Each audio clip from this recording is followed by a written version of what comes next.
Thanks everybody for coming today.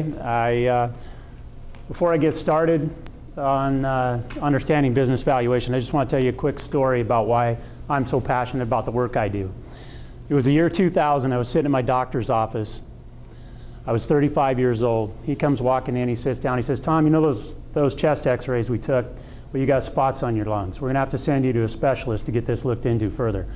So I went to a specialist, and I had a lung disease. And for 5 years, I worked with that specialist to develop a cure to that disease. During that time, I had a chance to think about a lot of important questions.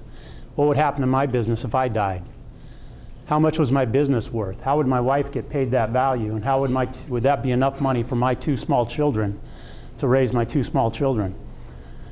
So, you know, I was the owner of a fairly successful CPA firm, but these weren't really tax and accounting questions. They were more financial planning questions.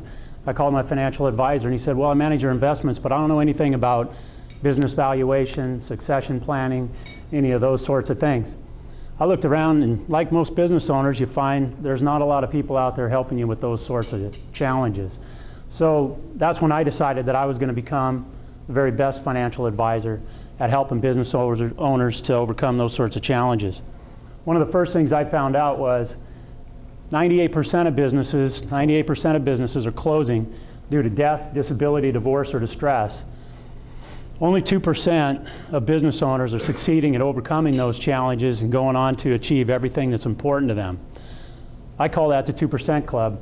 I studied members of the 2% Club, successful owners who had gone on to liquidate their businesses, retire, and do the other things that they wanted to do for several years, and came up with 5 strategies that are very common to them that they all use in becoming a great success. One of them is they understand business valuation. Now, I don't mean in a way that they can stand up here and give a class, but they get it. They get what adds value, what creates value in their business. They understand that intuitively. They use tax strategies that build their wealth.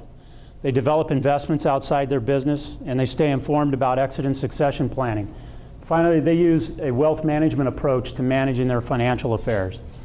Now, I'm convinced that any business owner that can execute these 5 strategies can join the highly successful 2%. There are a lot of reasons for getting a business valuation. 98% Club, reasons, you know, the death, disability, divorce, distress. Those are bankruptcies, divorce settlement, litigation, ownership disputes, IRS offers and compromise, shareholder disputes, disability benefits analysis, goodwill impairment. Those are a lot of the bad reasons to be getting a business valuation.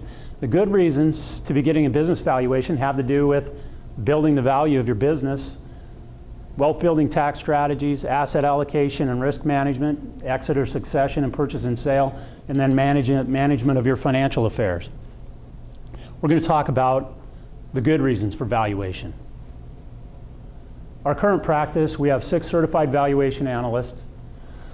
We do valuations in the last year and a half in all of these states. About 1/3 of our valuations are for banks. A good portion of the banks around here hire us to do valuations, and a couple of them down in Kansas City. Most of the banks, when they hire us, it's because it's a purchase and sale. Someone's buying a business, someone's selling a business. The SBA requires a valuation is done, and so the banks hire us as an independent party to value those. And so we've gotten to where we give the SBA Lenders Roundtable annual update on business valuation. We've done that for the last 2 years. We do about 10 or 20 valuations a month. And you're going to see why we can do valuations in all these states without actually having to visit those sites during the course of this presentation.